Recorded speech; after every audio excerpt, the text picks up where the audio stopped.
मेरा नाम कुलभूषण शर्मा है। मैं हरियाणा की फेडरेशन ऑफ प्राइवेट स्कूल्स का स्टेट प्रेसिडेंट हूँ।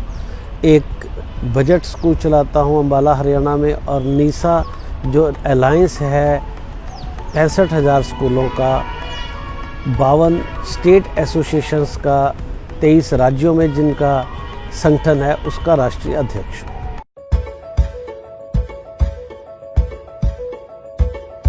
देखो, शिक्षा को नए नए तरीक़ों से किस तरीके से बच्चे को सरल तरीके से पढ़ाया जा सकता है, नए नए ये इनोवेटिव आइडियाज़ जो है टीचर्स के पास बहुत थे, लेकिन उनको कोई प्रोत्साहित नहीं करता था। तो ये एक अपॉर्चुनिटी है टीचर्स के लिए कि जो उनके दिमाग में आइडियाज़ हैं उनको कैसे जो है प्रचारित और प्रसारित किया जाए। तो इसलिए माइक्रो इनोवेशन अवार्ड का हमारे मन में विचार आया, और इसी के अनुरूप ये अवार्ड सेरेमनी की गई उन शिक्षकों के लिए जिन्होंने नए नए नवाचारों से शिक्षा प्रदान करने की कोशिश की। ये इसका आइडिया था।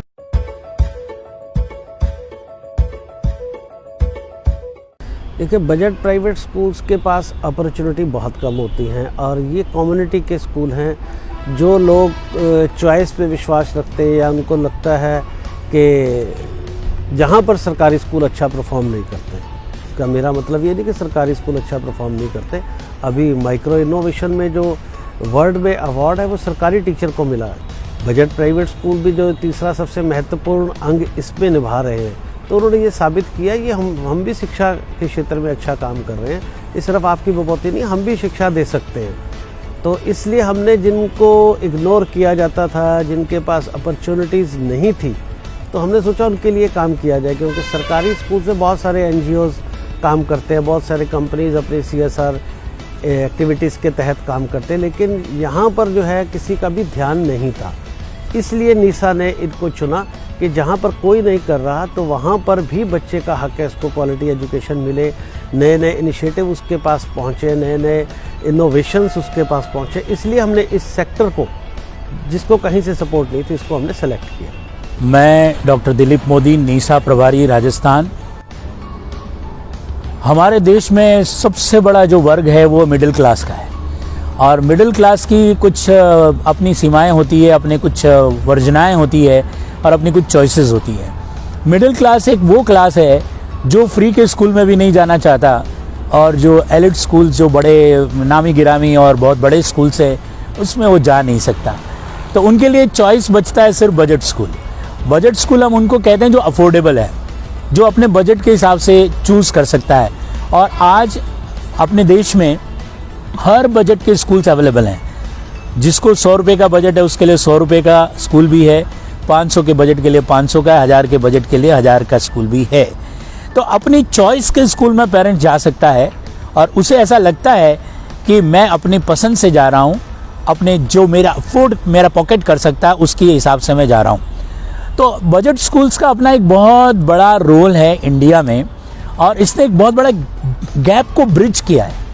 जो फ्री है उसमें और जो बहुत महंगा है उसके बीच की कड़ी के रूप में ये बजट प्राइवेट स्कूल्स हैं, जो कि हिंदुस्तान में न चाहते हुए भी अपरिहार्य है। इनको कोई रोक नहीं सकता। इनकी ज़रूरत है, ये देश के लिए ज़रूरी है, सरकार के लिए ज़रूरी है। सरकार को बिना टैक्स दिए, बिना कोई खर्च किए हुए इतनी अच्छी अपॉर्चुनिटी मिली हुई है। डायरेक्ट पेमेंट हो रहा है यहाँ पर, जो ले रहा है दे रहा है। उपभोक्ता और उपभोग्य सेवा देने वाले के बीच में एक कड़ी का काम कर रहा है। डायरेक्ट रिलेशन है, डायरेक्ट कम्युनिकेशन है। इतना बड़ा ये अपॉर्चुनिटी का काम कर रहा है, और देश की शिक्षा के गैप को, जो एजुकेशन में एक बहुत बड़ा गैप आ गया था, उस गैप को फिलअप किया है जब से ये प्राइवेट स्कूल्स और बजट स्कूल्स आए हैं तब से। और इन्होंने आपस में एक स्वस्थ प्रतिस्पर्धा के मामले में, स्वस्थ प्रतिस्पर्धा के माध्यम से बेस्ट रिजल्ट्स दिए, बेस्ट क्वालिटी दी है। जो जितना कर सकता है अपने क्वालिटी को उसने इम्प्रूव किया है, टेक्नोलॉजी को अडॉप्ट किया है, साधन सुविधाएं जो अपने बजट के हिसाब से कर सकता है वो करके पेरेंट्स को देने की कोशिश की है। और ये एक देश की बहुत बड़ी सेवा हो रही है। एजुकेशन किसी भी रूप में यहाँ पर बहुत अच्छी क्वालिटी का दिया जा रहा है, और ये मैं नहीं कहता, ये रिजल्ट्स कहते हैं, पेरेंट्स कहते हैं। और आज मुझे कहते हुए बिल्कुल फ़क्र हो रहा है कि ऐसे बहुत सारे लोग जो बहुत मुश्किल से अफोर्ड कर सकते हैं, अपनी रोजी रोटी, अपना पेट काट करके भी अपने बच्चों को इन बजट स्कूल्स में पढ़ाते हैं, जबकि उनके पास फ्री के स्कूल्स का चॉइस है। लेकिन वो फ्री के स्कूल के चॉइस के होने के बावजूद भी इन बजट स्कूल्स में जा रहा है, कुछ तो बात है। बजट प्राइवेट स्कूलों का जन्म हुआ जो सन 1990 के करीब आगे पीछे प्लस माइनस में स्टार्ट हुआ। पहले कुछ प्रयोग के रूप में स्कूल आए, क्योंकि हर माँ बाप की इच्छा होती है कि मेरा बच्चा दुनिया में बेहतर हो जाए, और उसका रास्ता हर आदमी को आज भी यकीन है कि वो शिक्षा ही वो रास्ता होगी। इसी रास्ते से अपने बच्चों को वो दुनिया की बेहतरीन सुविधाएं दिलाने के लिए, क्योंकि वो बड़े स्कूलों को अफोर्ड नहीं कर सकता था और सरकारी स्कूलों में स्तर गिर रहा था, तो बजट स्कूलों के अंदर इनकी संख्या बढ़ रही थी। और ये वो स्कूल थे जो बहुत कनेक्टेड होते थे, 24/7 और 365 दिन की जिम्मेदारी के साथ थे, और ये व्यक्तियों की पीड़ा के द्वारा या व्यक्तियों के द्वारा इस कमी को पूरा करने के लिए बने थे। जब वो बने थे तो वो बड़े डे टू डे एक्टिविटी से जुड़े हुए थे, तो उनको बदलाव करना उनके लिए, उनके एग्जिस्टेंस के लिए एक ज़रूरत बन गए वो, कि अगर बदलाव नहीं करेंगे तो बचेंगे नहीं। बहुत तेज़ी से इस बजट स्कूलों की संख्या बढ़नी शुरू हुई और ये अपनी प्रामाणिकता समाज में देते रहे।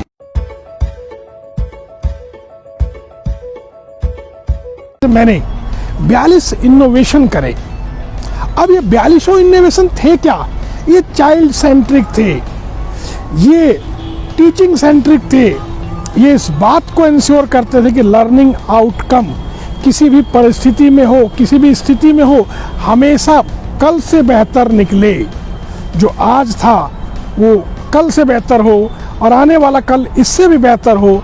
इस तरह मैंने सेल्फ कंपटीशन का डिजाइन किया, क्योंकि पूरे विश्व में कंपटीशन बाद में घबराहट का शब्द बन गया कि भाई कंपटीशन है, बड़ी गला काट प्रतियोगिता है, बड़ा टफ होता है, लोग स्ट्रेस हो जाते हैं, डिप्रेशन में आते हैं। मैंने कहा नहीं, ये कब होता है? जब आप दूसरे से करते हैं, मगर जब आप सेल्फ कंपटीशन खुद से करते हैं तो कौन सा डिप्रेशन और कौन सा स्ट्रेस, क्योंकि आपको अपनी कमजोरी खुद को मालूम होती है।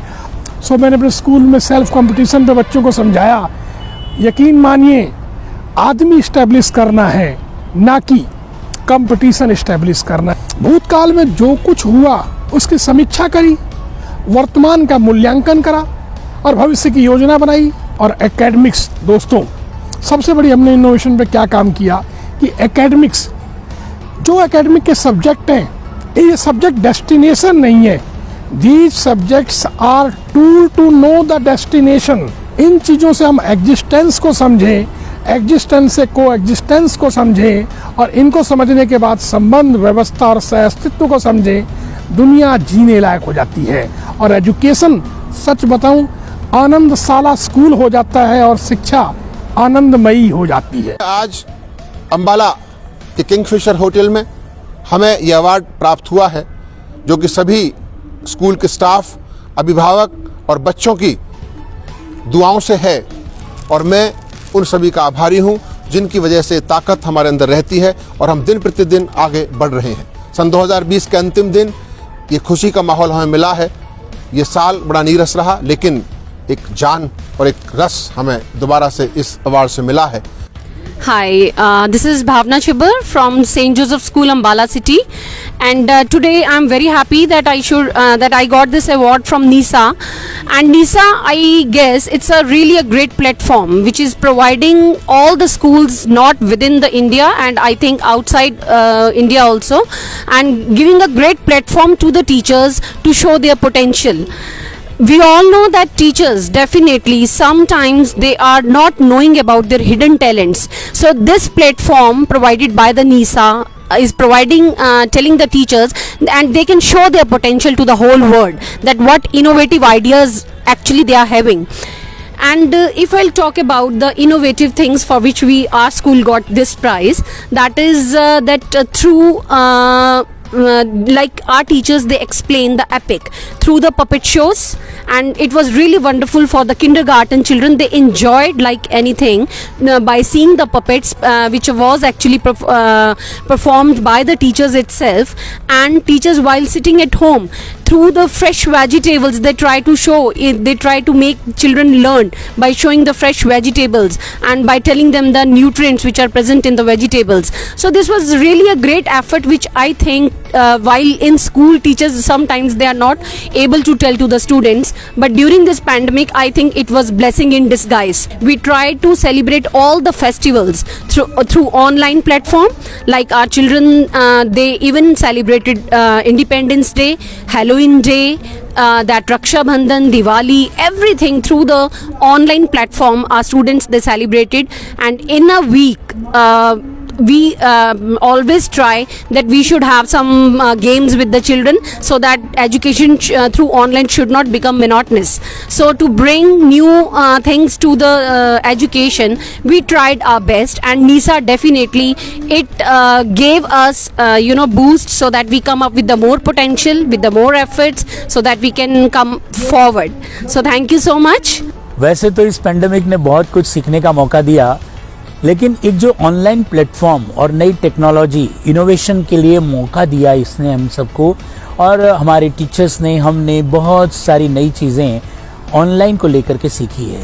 गूगल क्लासरूम और गूगल के जो प्लेटफॉर्म्स हैं उनका जिस तरह से हमारे टीचर्स ने, हमारी इनोवेशन और रिसर्च टीम ने, हमारी टेक्नोलॉजी टीम ने जिस तरह से किया है, उसके साथ हमें उम्मीद है कि एक बहुत नई ब्लेंड के साथ में, नए तरीके के साथ में हम एजुकेशन को लेकर के एक नई ऊंचाइयों पर, जिसमें हम टेक्नोलॉजी, ऑनलाइन प्लेटफॉर्म, इन सब का यूज़ करते हुए बच्चों के साथ में जो पहले सिर्फ क्लासरूम तक सीमित था, उसको टेक्नोलॉजी के साथ नया ला करके जो अब हम करने वाले हैं, मैं समझता हूँ कि नई सेंचुरी में, नए पेंडेमिक के बाद में एक नई दुनिया में हम कदम रखेंगे और एजुकेशन एक नई ऊंचाइयों पर जाएगा।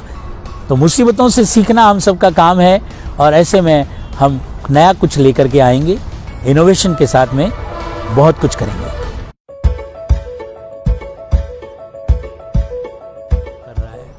सर, कोविड आने के बाद तो पहले तो ये कि 1 महीना हमारा भी काम बंद था, हमें हाफ सैलरी मिली थी और हम स्कूल की फ़ीस नहीं दे पा रहे थे।